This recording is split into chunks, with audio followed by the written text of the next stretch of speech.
Pessoal, vocês estão vendo aqui meus slides? Estão vendo? Pessoal, tá vendo? Máquinas e equipamentos? Sim, professora. Tá.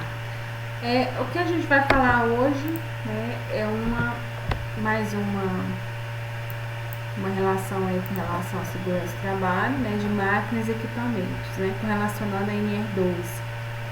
A NR12 ela estipula, né, algumas normativas para trabalhadores que mexem, né, com equipamentos, máquinas.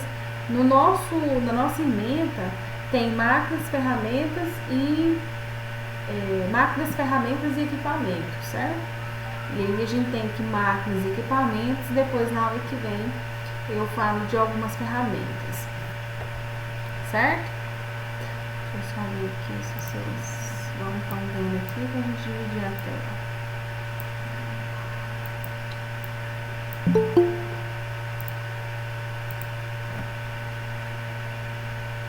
Boa noite, certo? Bom, vamos lá.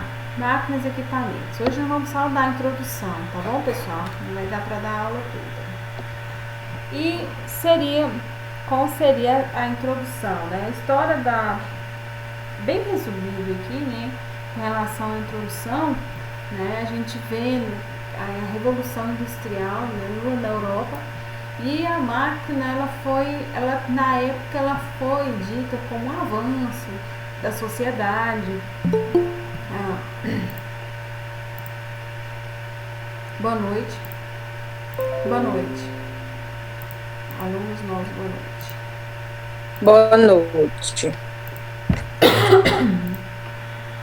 E aí, o avanço que a gente vê na ciência, né, era também um avanço na física, na química, e um avanço na área industrial se deu muita importância, com muita eficácia, principalmente econômica, né? As empresas passaram a produzir 1000 vezes mais, né, do que 1000 vezes mais do que possamos ter como referência, né, humano, certo? E vocês estão vendo os slides? Estão vendo os slides, pessoal? Sim, tá aparecendo, tá. Ah, tá.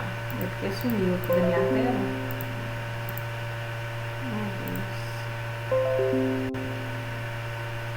Então, a questão da... Meu Deus,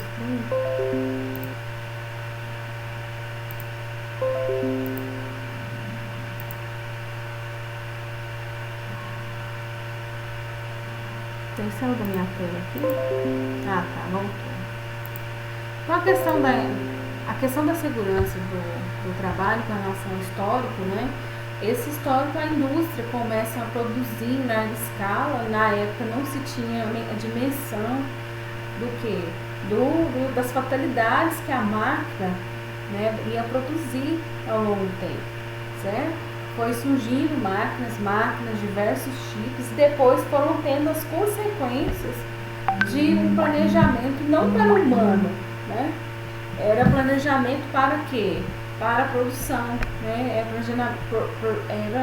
um planejamento puramente o quê?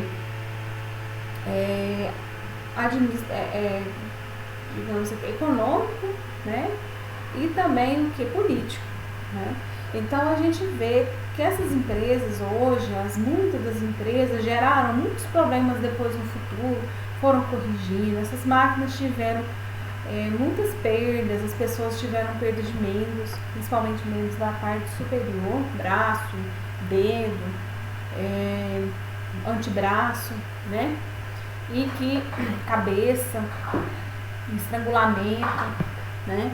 Hoje a gente tem muito, vamos estudar sobre a questão dos acidentes, né, com relação a equipamentos e máquinas, mas hoje a gente tem já uma segurança por trás disso, certo? O tempo foi melhorando nesse sentido de normas com relação a isso, mas assim a gente ainda vê muita má utilização de equipamentos e ferramentas e máquinas, e que se tivermos uma boa gestão de segurança do trabalho, né, estudos dizem que a probabilidade, né, de termos fatalidade, certo? Nós temos aí uma relação, posso até mostrar para vocês depois, uma relação de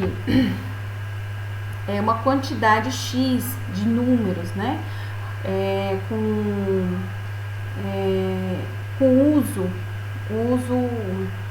mau uso, né, de máquinas, equipamentos, e um fato, como se diz, deixa eu explicar melhor, seria um fato, um risco, né, uma ação de risco seria, né, então uma quantidade X de números atingidos, né, para uma ação de risco, né, vai gerando consequências, certo, em proporções em proporções menores, acidentes, né? E aí, por fim, vem a fatalidade, né? Então, para vir uma fatalidade, é necessário que, certo? Ter várias atitudes inseguras, né? E o que? Vários afastamentos, né? Perda de membros por afastamento. Então, aí você tem aí uma fatalidade, quer dizer, uma consequência de uma má administração, né? Então, esse aí seria um ponto importante de vocês que vão trabalhar na empresa, de verificar esses pontos. Se tem vários atos inseguros combinados, né? Aí em várias atividades, tendo atividade já de afastamento e não afastamento, e perturbações, enfim. Aí depois eu vou até mostrar para vocês depois para vocês entenderem essa relação. E depois chega-se na fatalidade, né? Então é até mesmo proporcional, certo? Depois eu vou mostrar para vocês, que se eu sair aqui, depois tá difícil de eu entrar de novo aqui nesses slides. Então, aí o que acontece, né? Isso não é uma questão de eu adivinhar as coisas, né? Que hoje já tem estudos dizendo qual que é a probabilidade, né? Já tem estudos, as pessoas já tiveram estudos científicos que comprovaram, né, que atividades inseguras ao longo do tempo, gera fatalidades. Acidentes, aqui, nós temos uma relação de acidentes no Brasil. Situação geradora, né, a máquina.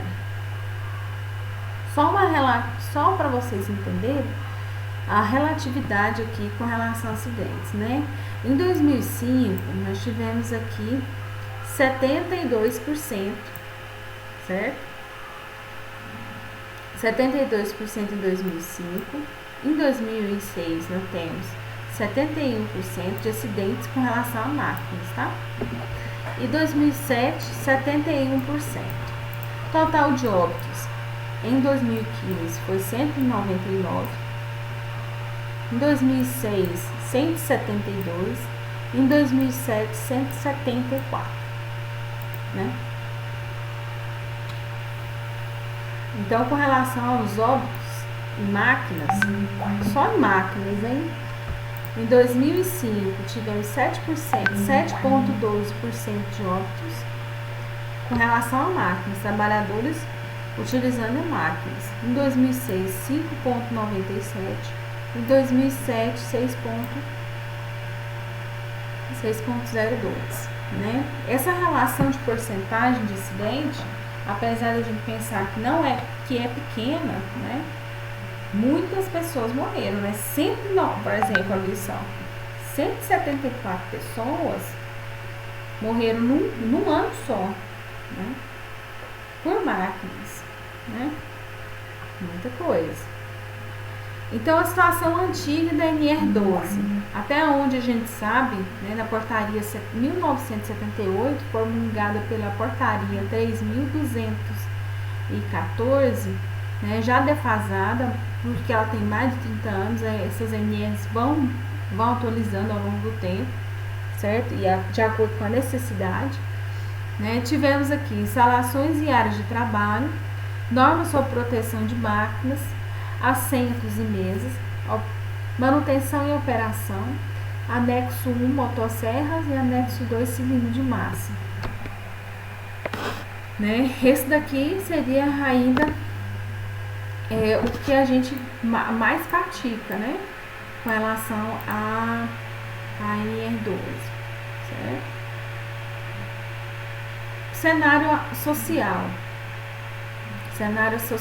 Hoje a gente tem um avanço tecnológico natural, certo? Um desenvolvimento de vasta tecnologia e conhecimento sobre proteção de máquinas, existência de dispositivos legais, normas técnicas nacionais e internacionais, e a existência de iniciativas sobre proteção de máquinas e diversos órgãos impulsionaram a alteração da NR12. Né? Com relação ao quê? Ao cenário, com relação ao cenário social. Né? Agora, depois disso foi proclamada, né, a nova NN, em 24 de dezembro de 2010. Essa daqui, antiga, foi em 78, né? Essa aqui já se tem em 2010, pela portaria 197/2010, que se teria como princípio o quê? Princípio geral, né? O espírito da norma. Garantir segurança em todas as fases da vida da máquina, em todos os setores, sendo ele pode ser projeto, utilização, fabricação, importação, comercialização, exposição e cessão a qualquer título.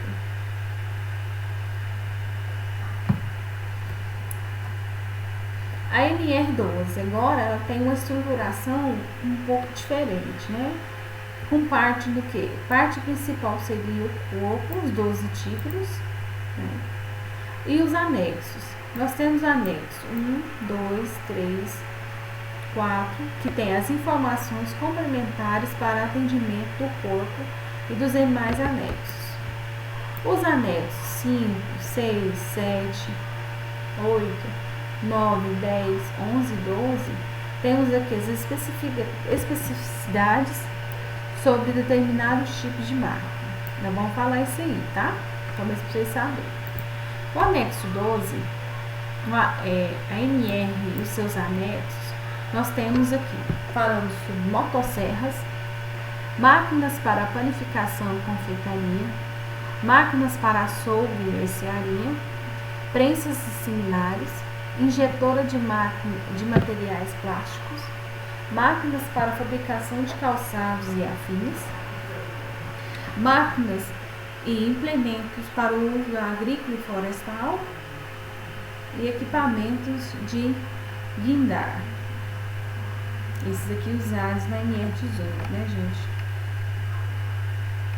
É uma construção civil.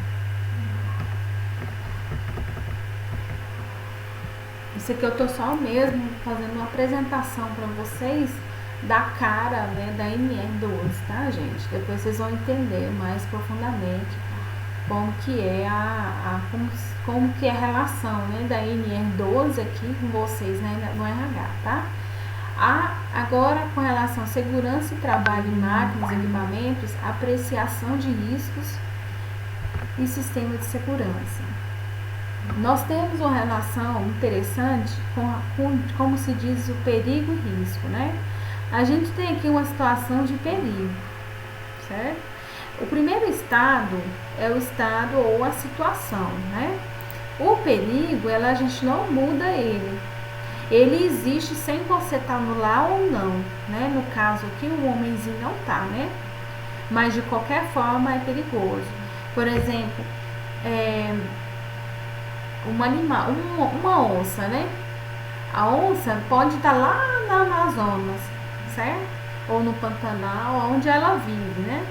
Mas ela é perigosa, eu estando dentro de casa, certo? A energia elétrica é perigoso, fogo é perigoso. Então, tudo que se diz que pode proporcionar risco é perigoso. Agora, se existe o risco, a partir do momento que ocorre uma exposição ao perigo. Então é risco para mim, né, eu estar perto do perigo. Então para mim aí é o risco, certo? Então o mominho tá aqui perto de um material que pode cair na cabeça dele, certo? Através da gravidade, ele está sujeito aí a morrer, né? Então o que acontece? É um risco para ele. Agora, quando eu for lá no Amazonas ou no Pantanal e encontrar uma onça muito de perto, aí para mim é um risco. Deixa de ser perigo para se tornar risco, certo? Uma coisa tem a ver com a outra, mas as duas são diferentes. Alguém entendeu? Tá, todo mundo entendeu? Sim. Todo mundo entendeu? Sim, professora. Tá.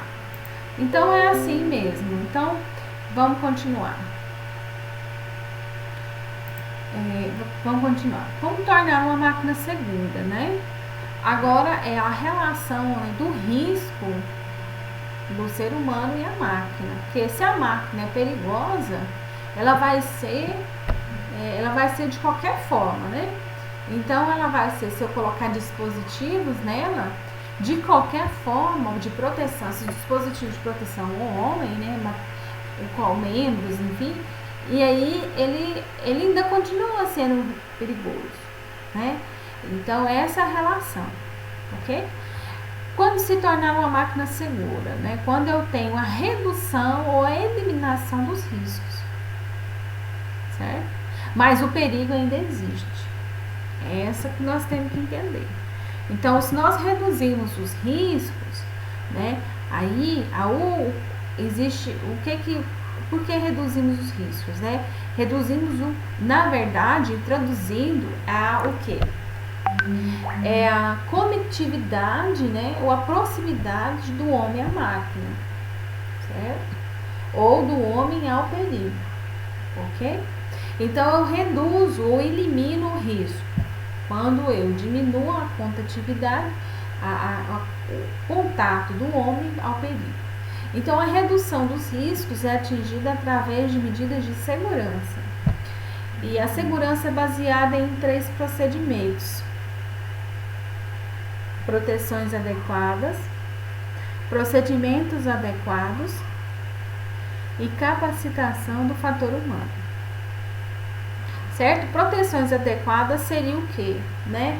Seria eu fazer procedimentos, alavancas, né? Colocar instrumentos, né? Para diminuir o contato da máquina com o perigo, certo? Com a maçaneta, com a esteira, certo? Com a linha de corte, certo? Para evitar o que? O esmagamento, para evitar o corte, para evitar desligamento de membros, para eu evitar o que? Entre outras coisas, a perda do membro, né? E procedimentos adequados seria o que? Treinamento, né? O funcionário, além de tudo, além do treinamento, ele tem que ter a ordem de serviço, ele tem que entender da máquina para ele fazer os procedimentos adequados, né? E a capacitação também, um fator humano, né? E o RH vem através disso. É garantir ao trabalhador a capacitação que ele precisa. Se vocês não têm um SESMIT lá que faz essa capacitação, imagina quem vai fazer. Tcharam! São vocês. Então essa capacitação, vocês não vão dar essa capacitação, vocês vão ir atrás da capacitação de alguém que vai dar para vocês. E aí são de extrema importância vocês saberem também até quem vocês vão contratar para dar capacitação. Porque tem máquinas novas que não existem pessoas que têm experiência na máquina. E aí, como vocês vão fazer, né? Então, essa seria um desafio, né, para o RH, é contratar também pessoas para dar esse treinamento, essa capacitação adequada. E também saber cobrar, né? Às vezes, saber, uma das coisas também que o RH tem que entender é de tudo isso que nós estamos falando, na prática ainda, que é ainda mais complicado, certo? E ainda assim saber cobrar na prática, porque eu posso ser fiscal, né? Qualquer um pode ser fiscal, perito, né? Analisador, mas se eu não saber o que deve ser feito, como que eu vou saber cobrar? Como que eu vou saber analisar? Porque no final dos ovos, nos fritar dos ovos, como dizem os antigos, o que acontece é que se não tiver o SESMIT da empresa, o culpado é o RH. Porque se não tem responsabilidade, o culpado é o RH que não cobrou, o RH que não não olhou, o RH que não viu, não sabia. Essa daí seria que é a causa aí de muitos RHs, né? Então seria interessante nesse sentido, eu saber entender para poder cobrar. Porque a gente vê, né? Nós temos aí vários tipos de profissionais, né? Esse aí é um caso. Aqui, nós vamos entender os fatores causais, né? Acidentes analisados em 2011. Em vermelhinho, 7%. Professora, Oi. a Francine tem uma pergunta bem interessante aí. Fala aí, Francine. Ela estava falando no chat. Professora, então o RH é o responsável pela capacitação e não a segurança? Não, o RH ele é o administrador. Geralmente ele que vai fazer a contratação, né, de especialistas para isso, ou o SESMIT. Aí isso aí, às vezes até o SESMIT, se estiver dentro da empresa, ele vai atuar, né? Se não, vai ser a capacitação do RH. Agora não é o RH que vai dar o treinamento, vai pegar o funcionário e vai dar o treinamento. Ele tem a função de quê? De providenciar capacitação para o funcionário. Que o funcionário... Então ele que organiza, ele tem um cronograma, as coisas para a segurança poder treinar o colaborador. Isso mesmo, é aí que tem, aí é o pulo do gato. Porque geralmente o RH não entende a questão da segurança. Aí como que ele vai cobrar, por exemplo, que o PPRA tem que ser atualizado de ano em ano? Como que vai saber, né? Às vezes passa um ano, não se sabe se o PCMC, se o PPRA está válido. Aí chega a fiscalização do Ministério do Trabalho, lá está com 3 anos de validade, né, vencido, 3 anos de documento vencido, aí como vocês vão fazer? Vai falar que não sabia, né? Então esse daí seria a questão de segurança. Porque a segurança também faz parte da administração e a visão, o cronograma, o propósito da empresa. Ela que vai fazer o que? Ela é a ligação entre a gestão da empresa, né, aos trabalhadores. Porque aí, se não tem CIPA, né? Então ele vai desenvolver e ajudar a CIPA. É porque assim, a gente tem uma visão, nós estamos estudando matéria por matéria, aí a gente pensa que uma coisa é uma coisa, outra coisa é outra coisa, né? Não é, tudo ligado. Na prática é uma coisa só. Só que para o estudo, para o entendimento de vocês, é que vocês têm que aprender individualizado, né? Igual, por exemplo, a física. A física a gente aprende uma fórmula, a gente aplica aquela fórmula, né? Aí depois a gente vai em outra aula, aplica outra forma, outra situação. Aquilo é para nós como entender como funciona na teoria e tal. Na prática, é como se você pegasse todas aquelas formas e usasse elas todas ao mesmo tempo, né? Então, quem é a responsabilidade? Se não tiver o SESMIT, às vezes o SESMIT atua. Eu mesmo, na empresa onde eu trabalho, tenho algumas que eu trabalho de pré-serviço. Então tem uma que o técnico tá nem aí, né? Aí eu peguei, a gente sentou e falou assim, esse técnico não tem jeito de a gente, né, ver como vai ficar com ele? Não tem jeito, porque ele é protegido e tal. Falei, então, quem vai fazer a parte do que ele deveria fazer vai ser você. Aí nós combinou e tal, dela fazer, porque é muita responsabilidade, né? Então, assim, depois que acontecer um fato, uma fatalidade, aí eles vão achar o culpado, né? Aí eles vão querer saber quem foi, quem não falou, quem que não fez, né? Aí ninguém tá entendendo, né? Então, de fato, O RH tem importância sim, nesse sentido.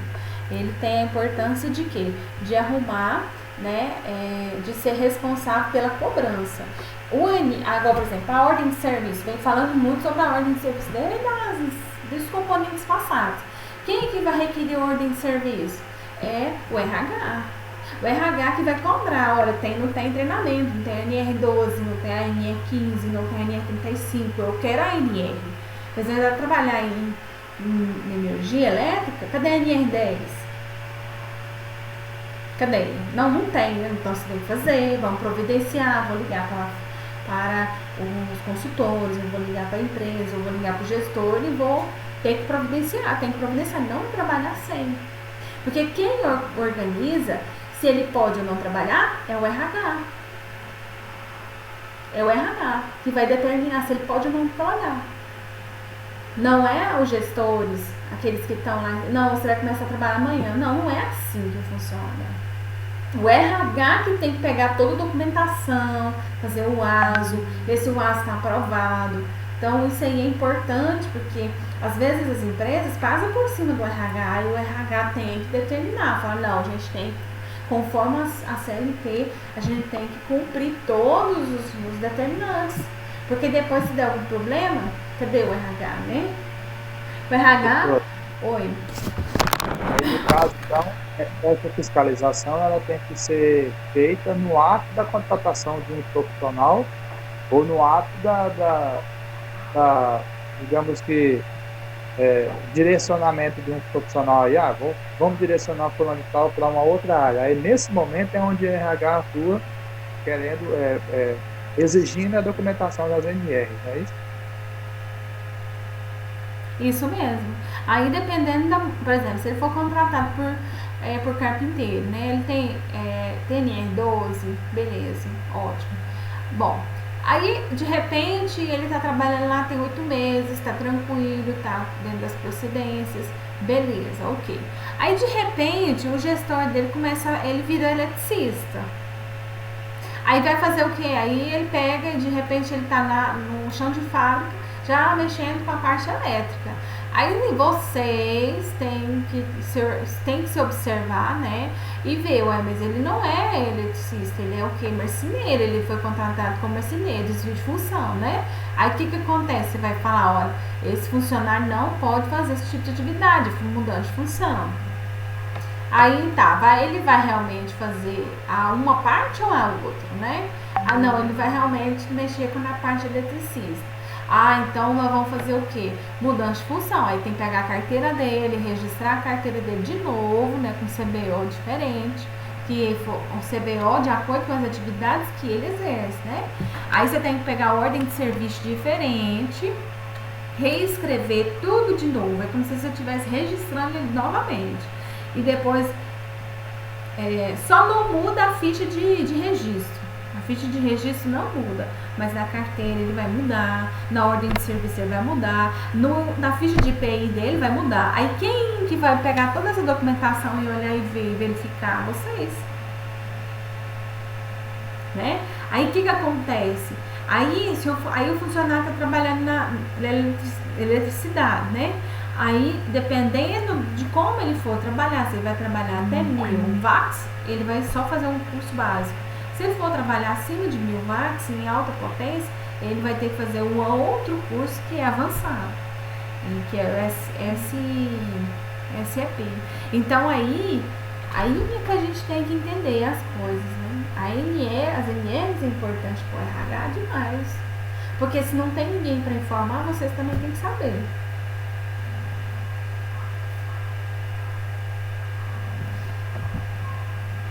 Eu pergunto outra coisa, assim, a experiência que a senhora tem, dentro do RH, tem uma área dentro do RH que cuida dessas coisas, que são os responsáveis por ficarem verificando se o funcionário está trabalhando de acordo com a NR e tudo mais, está tudo de acordo. Tem uma área que é responsável só por isso, ou é todos os funcionários, cada um é responsável por fiscalização?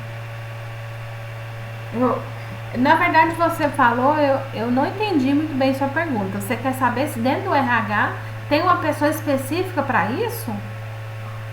Dentro do RH tem um setor específico ou é todos os trabalhadores, todos os funcionários do RH, ele tem que fazer isso. Necessariamente, ele tem que ser um agente fiscalizador das MR, um conhecedor, pelo menos ter um manual ali atualizado das MRs para verificar se o funcionário está trabalhando dentro das normas. Ah, tá. Departamento grande de RH, depende. É igual, por exemplo, dentro do departamento de RH, aí cada um tem sua função, né? Aí tem um que é o arquivo, tem um que deixa eu ver aqui, tem um que é só contratação, direção, tem outro que é só. Aí tem várias, né? Várias tarefas, né? Diferenciadas para cada auxiliar, né? Mas aí quem deve saber isso aí, quem deve estar organizando, quem é o coordenador do RH, né? Mas aí vocês, como técnico, se você pensa assim, que um RH que tem muitas pessoas no RH, geralmente é uma empresa muito grande, né? Agora, quando é uma empresa pequena, até 200 funcionários, eu acredito que é vocês, é o técnico, é quem tá... Porque não vai ter mais de 2 pessoas, né, no RH, certo? Então, essa é a realidade. Agora, o que a gente vê é o coordenador. O coordenador tem que ter uma base jurídica, né? Ele deve ter também, tem que conhecer muito, né? De segurança, tem que conhecer muito, enfim, de várias coisas. Mas é vocês aí, vocês têm que entender, né? Tem que saber. Não vão sair daqui e falar, não, eu não vou fazer isso, né? Quem que vai falar pra vocês assim, não vai fazer, não vai aprender isso, porque vocês não vão praticar, né? Tá dentro da atividade, né?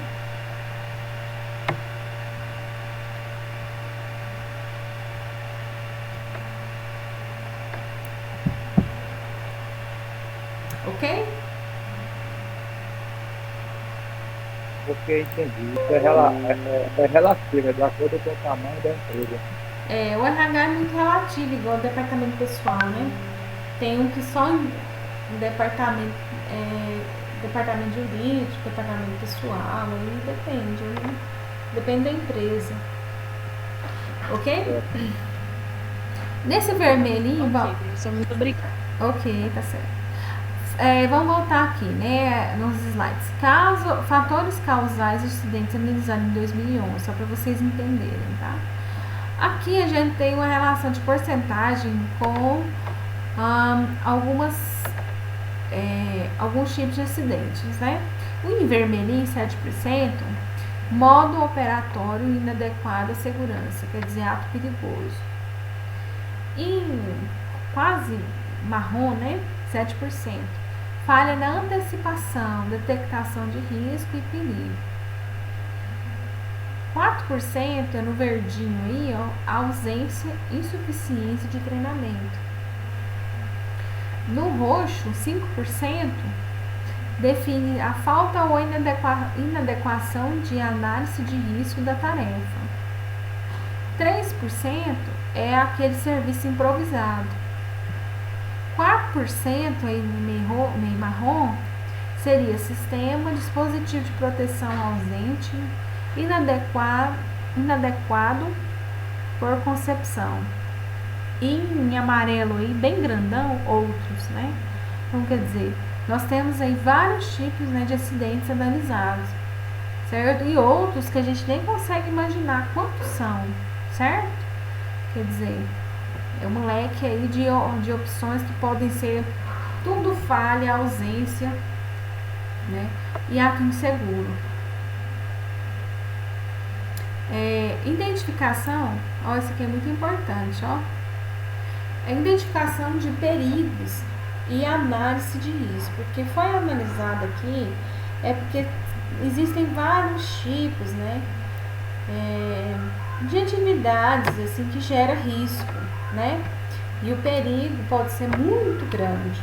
Então, dentre os que a gente imagina, né, que são mais usuais, nós temos aqui classificados 4 perigos extremamente vamos supor, extremamente potenciais para o risco, né? Então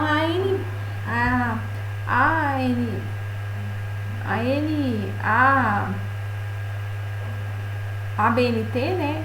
E a NBR 213/1, item 4, descreve os perigos que podem encontrar em uma máquina, né? O choque elétrico, isso tudo dentro de uma máquina, né? Nós temos os piores perigos, certo? E riscos que nós existimos e vemos aí com relação a todas as atividades, né? Inclusive dentro de uma máquina só, né? Nós temos o choque elétrico, que é máquina a energia elétrica. Nós temos o calor e o fogo. Nós temos radiação e emissão de perigos, né? Essas radiações também podem ser radiações infravermelhos e radiação ionizante, né? Que é aquela que é cancerígena, tá? E perigos mecânicos, né? Que acidentes e tal. Designa-se assim um conjunto desses fatores físicos que podem estar na origem de um ferimento causado pela ação mecânica de elementos de máquinas, de ferramentas, de peças ou proteção de materiais sólidos e fluidos, né? Então, dentro de uma máquina, tudo isso aqui, né, são os principais fatores aí de perigo e risco para nós humanos, né? Aí, aqui, ó, perigo provocados por máquinas, né? A gente tem aqui, ó, os riscos de origem mecânica. Nós temos o esmagamento, através de uma força, né, superior. Ela vai pelo membro, né, e amassa, né? Amassa o membro. Corte de dedos. A gente pode ter corte de dedos, corte de mão também e antebraço também, tá?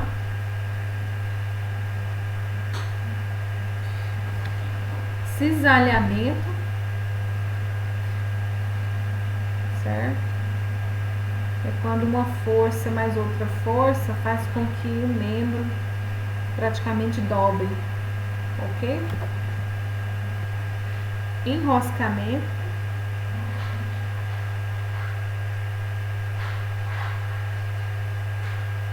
E arrasto, isso aqui é principalmente em esteiras. As esteiras grandes, aí o funcionário pega o braço, enrosca e aí conforme, né, conforme a peça vai descendo, né, o braço também enrosca. Chama-se arrasto. Ok?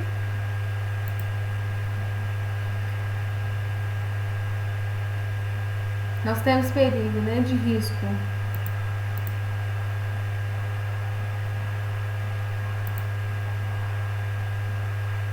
Perigo provocados por máquinas, né? Nós temos aqui choque elétrico, risco de origem elétrica, choque elétrico,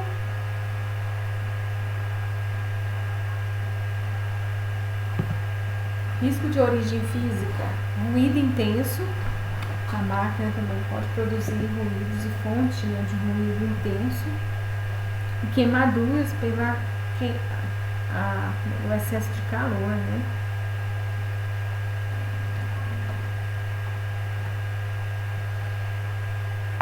Aqui, ó, esse aqui, o esmagamento, né? Nessa parte da máquina. Tá vendo? O esmagamento aqui nessa parte dessa máquina, mais essa daqui também, né? E o enroscamento aqui, ó, né? Nessa parte aqui, ó, o funcionário às vezes encosta a máquina funcionando.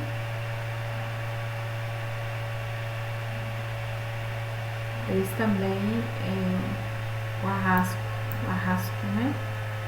O arrasto também nessa máquina. Perigo, risco de origem térmica, né? Perigo provocado por máquina. contato com superfícies de alta temperatura e transferência de calor por radiação. Tá vendo, pessoal? O colaborador trabalhando, né? Se não tiver uma EPI, né, ele pode se queimar, né? Ter altas queimaduras aqui no corpo, né, gente?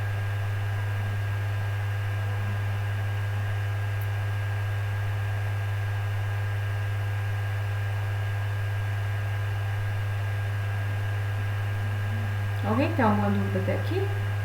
Tudo certo?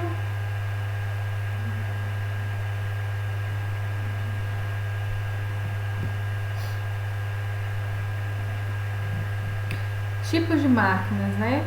Essas máquinas de prensas. Vamos ensinar máquinas de prensas, né? O que são prensas? São equipamentos utilizados na conformação né, e corte de materiais diversos, sendo o movimento do martelo ou punção proveniente de um sistema hidráulico ou cilindro hidráulico ou de um sistema mecânico, ou movimento rotativo é transformado em linear através de sistemas de bielas, manivelas ou fusos. Né? Os tipos de prensa, nós podemos ter hidráulica, mecânica, guilhotinas, dobradeiras e calambras. As hidráulicas, certo? As mecânicas, todas elas têm o sentido delas de trabalho, né? Por exemplo, a mecânicas aqui, nós temos aqui, ó, prensa mecânica excêntrica de engate por gaveta, prensa mecânica excêntrica com freio e embreagem, prensa mecânica de ficção com acionamento por fluxos. Então, um exemplo, né? Vamos ver isso aqui. As prensas hidráulicas, né? O martelo recebe o movimento de um pistão que se desloca pela ação de um fluido óleo, né, dentro de um cilindro. Então, essa movimentação, né, a força dela, né, é com relação à ação do fluido, né, do óleo dentro de um cilindro.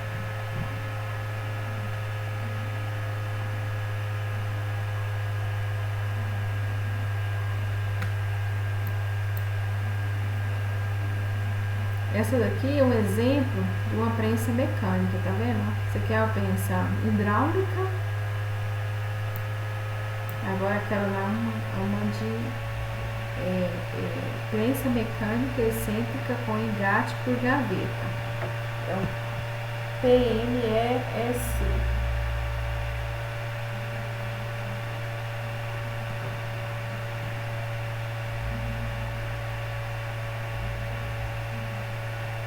Esse aqui também seria uma prensa mecânica excêntrica, né? De freio e embreagem. Só para vocês entenderem e ficar formalizado, viu? Máquina, sistema. Ele desce, essa máquina aqui desce, né? Fazendo tipo meio que um empacotamento, né? Esse tipo de máquina. Máquina mecânica excêntrica, freio e embreagem. Certo? Ela desce aqui e faz o empacotamento. Vai, abre de novo, põe aqui. Aí tem máquinas igual, por exemplo, que se você pôr a mão, deixar a mão, a máquina vai e faz imprensa seu dedo, né?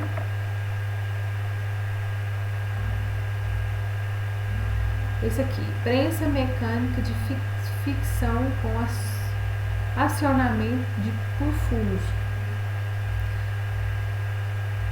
Também do mesmo jeito. Esse daqui, essa parte amarelinha, ela é amarelinha, ela vai, conforme a movimentação aqui, ela vai, desce esse pino, né?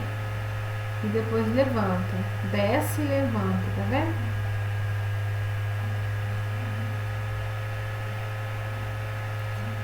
Ele é por fuso, por acionamento por fuso. por causa desse sistema aqui em cima, tá? Só mostrar pra vocês, viu? Vocês não têm obrigação de entender tudo isso não, tá? Só mesmo pra um princípio de conhecimento, tá bom? Os princípios gerais, né? A norma NR12, em seus anexos, define referências técnicas, certo? E princípios fundamentais e medidas de proteção para garantir a saúde e a integridade dos trabalhadores.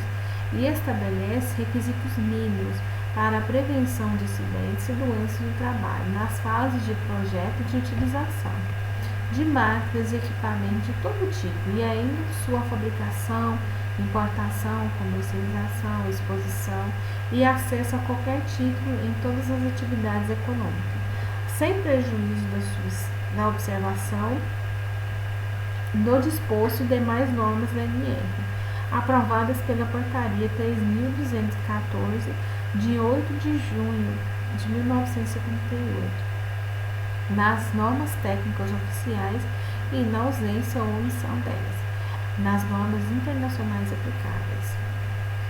Entende-se como fase de utilização a construção, transporte, montagem, instalação, ajuste, operação, limpeza, manutenção, inspeção, desativação e montagem de máquina ou equipamento. Então, toda a NR normaliza essas fases, certo? A fase de utilização, vou ler de novo, tá? A fase de utilização, da construção, montagem, transporte, instalações, ajuste, operação, limpeza, manutenção, inspeção, desativação, desmonte de máquinas ou equipamentos. É todo o processo correlacionado a máquinas e equipamentos, né? Então, tem muita gente que confunde essa NR com o serviço de mecânico, professor. Com o serviço de mecânico? Porque o serviço de mecânico seria isso, né? Isso, é basicamente isso. Então, quem faz mais esse NR12 é mais para operação, né? Ficar ajustando os equipamentos, as máquinas. Agora, aí tem coisa que a manutenção faz e tem coisa que elas não precisam fazer porque são os operadores que fazem. Então, fica meio, assim, não dá uma coisa centrada. Aí fica um jogando serviço pro outro, sabe? Ah, pois é. É isso mesmo. Muitas das vezes eu já até vi técnico de segurança do trabalho recusando a fazer toda essa gestão da NR, porque da ordem de serviço, porque ele aprendeu na prática que quem fazia isso era o técnico do RH. Que ele já tinha essa noção, né? Já tinha essa inteligência de pegar. É porque assim, a ordem de serviço é determinada pela NR1, né? E aí se entende-se que deveria ser realmente só o técnico de segurança, né, a mexer com isso. E aí ele aprendeu numa empresa que ele já trabalhava que o RH fazia, não chegava nem a pedir, não, recolher, como eu falo aqui, né? O RH já fazia todo o processo. Ele pegava o RH que fazia a ordem de serviço, digitava para o funcionário. E o funcionário assinava. Então ele aprendeu que isso não era dele, era do RH. Aí eu peguei, a gente sentou, foi não, isso aqui é da NR1. Você tem que determinar aquilo que é seu, né? Pela sua atividade. O RH vai só o quê? Certificar, né? Pegar a assinatura do funcionário e guardar na pasta. Certo?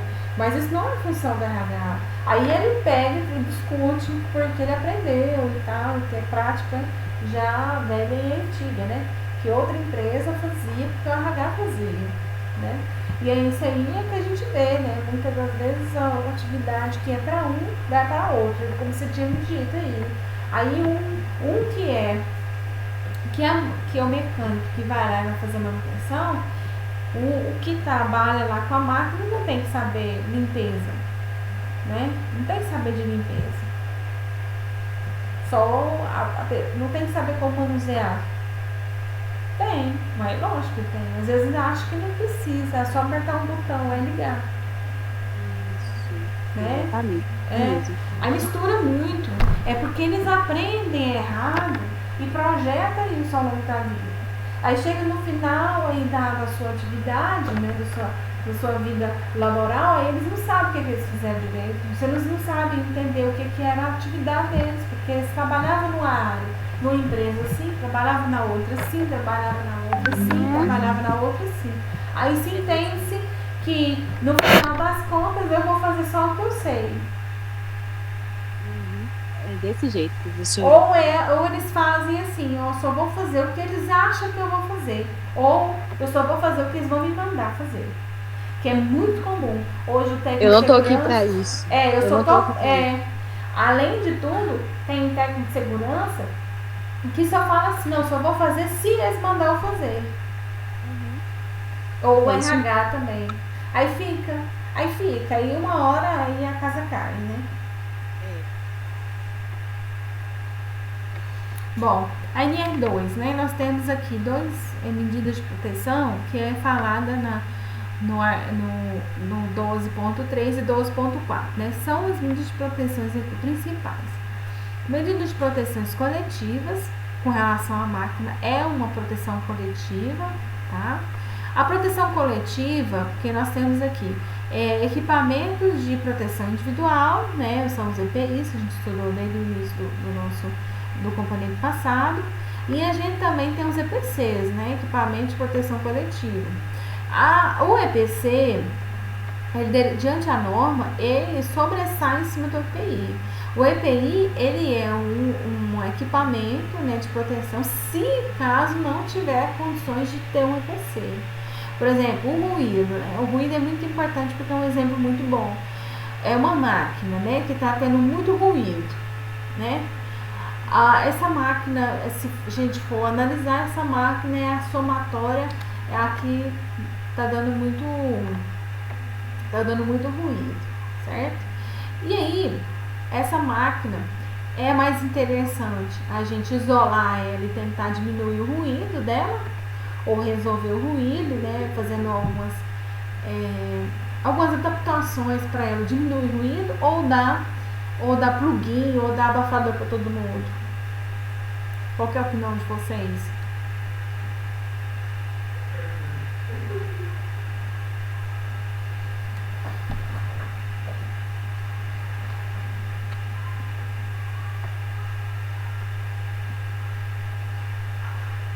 Aí, pessoal,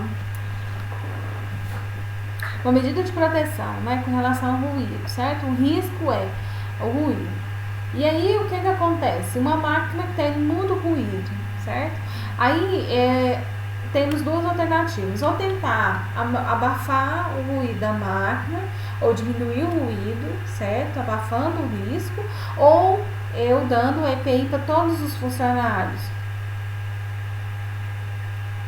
Eu acho que vai ficar mais barato se der os EPIs para todos os funcionários. Os EPIs. Ou então pegar a máquina e jogar fora e comprar uma nova, né? Se arrumar a máquina. Não vamos fazer isso não. Não vamos fazer isso não. Tá, então ótimo. Essa resposta aí realmente está errada. Conforme a norma, o que a gente tem que fazer em primeira mão é tentar, né, medidas de prevenção coletiva. Primeiro é tentar resolver o ruído. O ruído intermitente, o ruído que dá, né, estado que incomoda, é primeiro que tentar abafar o equipamento. Se esse for o caso de uma máquina, né? Aí, e é intermitente, professora? Também, é intermitente. O que é intermitente? O que significa a palavra intermitente? Nós temos 3 tipos de ruído, né? O ruído é... Deixa eu até ver se eu acho aqui para vocês entenderem melhor. Tá bom. É isso.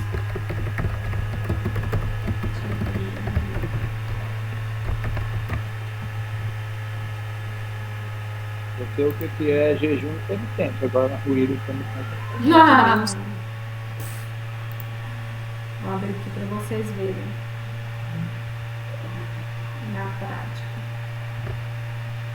Mas na verdade é o seguinte, o ruído tem ele contínuo, certo? Em que se permanece estável uma variação entre 5 e 3 decibéis durante um longo período, certo? E ruído intermitente é aquele ruído que tem assim, ele é aquele ruído que incomoda. Ele tem as suas variações, ele vai assim, ele começa lá em cima, depois ele volta. Ele começa lá em cima, ele é intermitente. Ele não tem continuidade. Ele não para. Ele não para. Não para, mas ele tem. Não, na verdade o ruído intermitente ele pode parar e depois continuar, parar, continuar também. E também ele pode, né, entrar num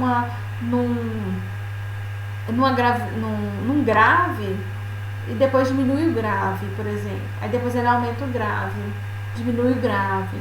Ou às vezes ele pode parar e depois continuar, parar, aquela coisa que incomoda. E o de impacto também incomoda mais. Esses são os 3 níveis. São os 3 níveis. O contínuo é aquele que pode variar entre 5 e 10 decibéis, que é imperceptível ao ouvido humano, que a gente não vê muita diferença, é aquele o tempo todo. O ruído intermitente, ele vai vibrando, aí o grave dele vai aumentando, diminuindo, ele incomoda. E o de impacto é aquele que é uma coisa batendo, né? Tá, o tempo todo que incomoda muito. Aquilo incomoda demais. Aí o grau também de incômodo é maior. Né? Da máquina.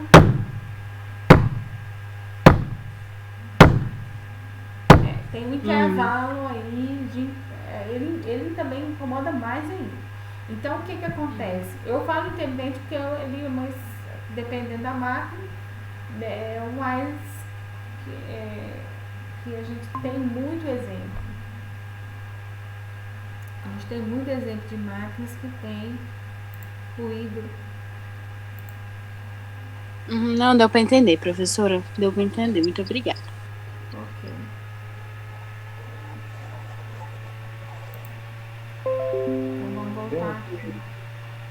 Tem uns ruídos intermitentes aí, é a vetorine do computador, né? Faz um barulhão feio danado, né? Precisando de um óleo. Ixi, eu não sei. Então, vamos continuar aqui. Então, nós temos ali a proteção coletiva, né? Que é a relação entre você tem que proteger primeiro o coletivo para depois o individual. Se existir alternativas coletivas, é essa que a gente vai fazer, certo? E adotar, beleza? Aí depois, se não tiver, né, essa opção de proteção coletiva, realmente não existir no mercado, não tem como, né, diminuir todos os abafar a máquina, não tem como isolar a máquina, né?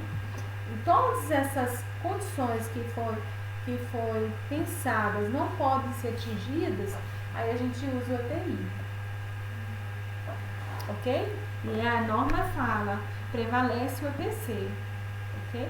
Aí, em primeira instância, permanecer o EPC, quer dizer, pensar em alternativas que é para todos, né? Para todos, certo? E depois medidas administrativas e de organização do trabalho. Essas medidas administrativas, quem entram? Vocês, né? E de organização do trabalho, certo? Medidas de proteção individual. Pode ser, é claro, né? Esse aí seria o SESMIT ou quem estiver fazendo esse papel, né? Não são vocês, não. Vocês são só de papel de cobrar deles, certo? Olha só, medidas de proteção coletivas, né? Dispositivo de segurança e retenção. Aqui, né? Esse dispositivo de retenção aqui esse dispositivo aqui seria um arranque, né? Para não desgrudar isso aqui, né? Tá vendo que é um cabo que é ligado a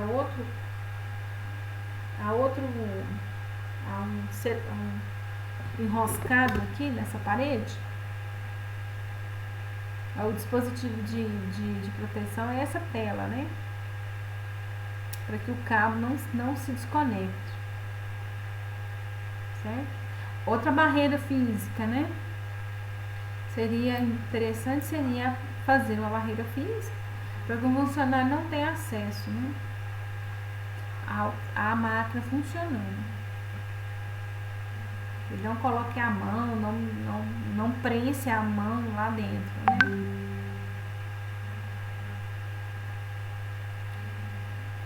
Medida Nosso ser humano Oi. mais difícil. O ser humano é tão curioso que quanto mais barreira tiver, acho que é mais. Aí é que ele vai querer mesmo fazer, né? Vocês aqui como RH, né? Pensando nesse sentido, esse aí é o que vocês têm que fazer, né? É trabalhar para que não ocorra esse tipo de coisa, porque o que está na cabeça do homem, só Deus entra, né? Então eles têm as artimanhas deles assim extremamente, né? Eles acham que tá certo, tudo eles acham que tá certo, né? Eu vou fazer porque eu acho que tô certo. Aí eu acho que eu tô certo,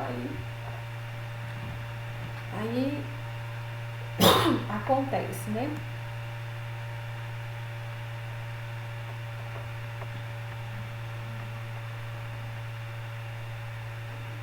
O pessoal caiu aqui, né?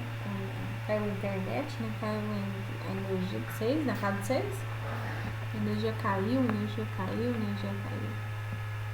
Em casa não caiu, não. Tá. Ainda não. Medidas de proteção coletiva, né? Sistema de exaustão Sistema de exaustão da atmosfera nociva.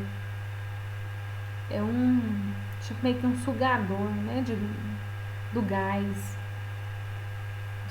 Parece que é uma sondagem, né? É uma sondagem e o gás tóxico que sai daí, né? Exemplo de medida administrativa ou de organização do trabalho. Trabalhador com tempo máximo de 4 horas diárias de trabalho em operação de solda contínua. Isso é uma solda, né, que produz um gás tóxico. E aí esse é um exaustor, né, que puxa o gás no exaustor para fora, né? E aí, se esse gás continuasse aí na atmosfera, poderia contaminar, né, e provocar danos, né, na respiração. Aqui. Outra máquina que tivemos aqui, proteção coletiva, né? Toda máquina é proteção coletiva, tá? A máquina antes, ó, a máquina tem todos os... Ela tem precisamento, né? Nós olhamos aqui, ó, essa máquina. Né? Os riscos que ela pode ocorrer, ó. Essa máquina a gente viu aqui, ó. Tá vendo? Esse aqui e esse aqui, né? Esse aqui é o imprensamento da máquina, esse aqui é o enroscamento, ó. Arrasto, né? Ou enroscamento, arrasto, né? E também o enroscamento. Eu tava analisando, também o enroscamento dela. Ela arrasta por ela tá movimentando, né? O enroscamento pela faixa. Pela faixa. Ah, tá. Lília, depois tá gravada a aula, depois você olha na gravação, tá? E o imprensamento, né? Então são 3 fatores aqui: enroscamento, o arrasto, o esmagamento. Aí a gente olhou aqui, né, na máquina, só para fechar a aula aqui. E aí ela tem esses 3 riscos aqui, né? O antes. Aí depois foi feita uma proteção em cima para não ter o contato do homem. Vocês estão vendo a adaptação? Aí depois foi feito uma grade embaixo para que o funcionário não encoste perto, né, da superfície aí da prensa, né?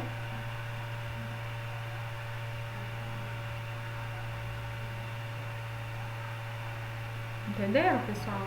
A adaptação aqui. Então tudo isso aqui são proteções internas que não deveriam ser tiradas enquanto eles estão funcionando, né? É evidente que a proteção do trabalhador é em primeira mão, né? Então, todos os certifícios, além do treinamento, além da OAS, além de todos esses que a gente viu, né? Ainda assim, pode acontecer, né? A gente vê que na segurança há uma probabilidade, né? Se essa probabilidade existir, mesmo que seja muito pequena, a segurança tem que atuar nisso, né? Tem que atuar prevenindo isso, certo? Mesmo sendo agora o risco anulado, certo? Existe uma probabilidade, existe, né? Mas que seja pequena, a gente vê que o risco ainda, o perigo existe, né? Mas o risco foi amenizado, né? Aí sendo amenizado, mesmo assim ainda corre o risco desses aqui, ó, desse tipo de acidentes, né? Desse tipo de acidentes. Mesmo a gente, olha só, presta atenção, na segurança do trabalho, a gente pode minimizar isso aqui, ó, tudo isso aqui, certo? Mas a gente não pode anular 100%, porque, como a gente tinha dito para vocês, a cabeça do homem, ninguém entra, né? Ninguém acha que isso aqui vai fazer mal para eles, né? Então, o que acontece? Mesmo sendo uma pequena porcentagem, né? Se aquela máquina está exposta, ela está 100%, né? Mas se ela não tiver exposta, no caso, tendo blindagem desses equipamentos aí de proteção coletiva ou travamentos, né? Mesmo assim, a probabilidade ainda existe, mesmo pequena. E aí, o funcionário tem que ter treinamento. Por isso, mesmo tendo risco pequeno. Certo? Porque ele pode entender que aquela proteção é uma proteção, né? Às vezes não é, ele não acha que é proteção. Aí ele tira e acha que tá mais bonito sem, né? É isso aí também. Ele não vai entender o propósito do equipamento, né? E aí, medidas de proteção individual, que são também importantes. Exemplo de medida de proteção individual é a máscara de solda, para diminuir aqui o risco e o contato entre as soldas, faíscas de fogo em relação com o olho, a boca, o rosto e os membros também superiores. As medidas de proteção, né? Nós temos medidas de proteção. Sistemas de proteção, né? Que são, abrindo o leque, né? Proteções e dispositivos de segurança. E as proteções podem ser fixas ou móveis, né? Na máquina pode ser instalada aquela faixa, ou aquela grade, ou aquele item lá, que é fixo, não pode ser tirado, ou ela pode ser tirada para uma manutenção, uma limpeza, enfim. Dependendo da máquina, o ideal é consultar, né, o mecânico ou o engenheiro mecânico para saber qual seria a intenção, né, dessas partes móveis, dessas partes, né, de proteção. Podem ser fixas ou móveis. Depois do sistema de segurança, seriam as medidas administrativas ou de organização do trabalho. É aqui o RH entra, né? É fazer, atuar, né, na administração, né, e na organização do trabalho, que vem, né, na visão, na visão da empresa, né, que vem dentro do conceito da gestão de segurança, certo? Então, se a empresa era 100% baseada na segurança, aí você tem a visão da segurança, né, dependendo da empresa. Se a empresa tem outra visão, tem outro propósito, tem outro objetivo, aí vai depender da organização, certo? E medida de proteção também individual, né? Que é importante caso você não conseguir a medida de proteção coletiva. E sistema de segurança, a gente vê, né?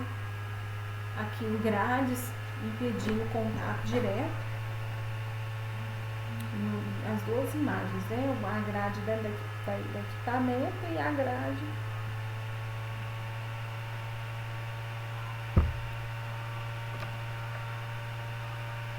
e a grade aqui dentro de uma zona de perigo, né? As zonas de perigo das máquinas e equipamentos devem possuir sistemas de segurança. caracterizados por proteções fixas, proteções móveis e dispositivos de segurança interligados que garantam proteção à saúde e integridade física dos trabalhadores, né? E que você não pode, o que é perigoso, né, não pode ser exposto, né? Aí a exposição gera o perigo, né? Então, pode ter até placas de perigo, né? Porque a gente tem que o risco, pode ter o risco, né? Alguém tem alguma dúvida até aqui?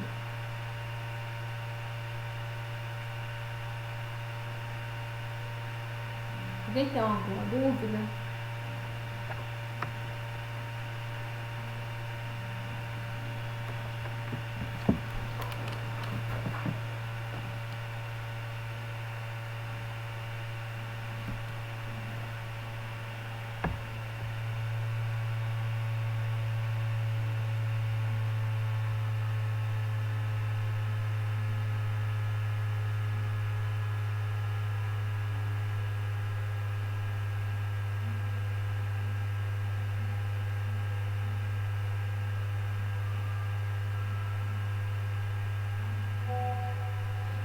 Pessoal?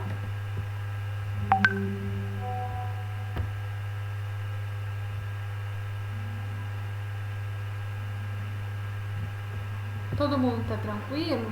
Entenderam?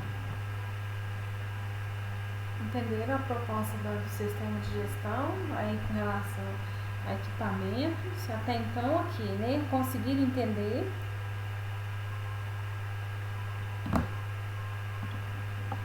Ok, então vou encerrar a aula por hoje e vou fazer atividade lá na plataforma.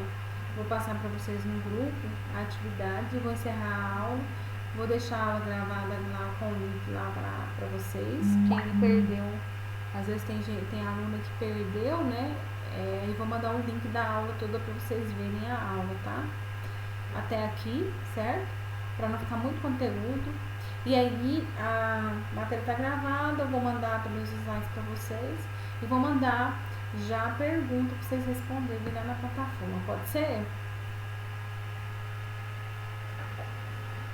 Tá bom, então estou encerrando a aula por agora, tá?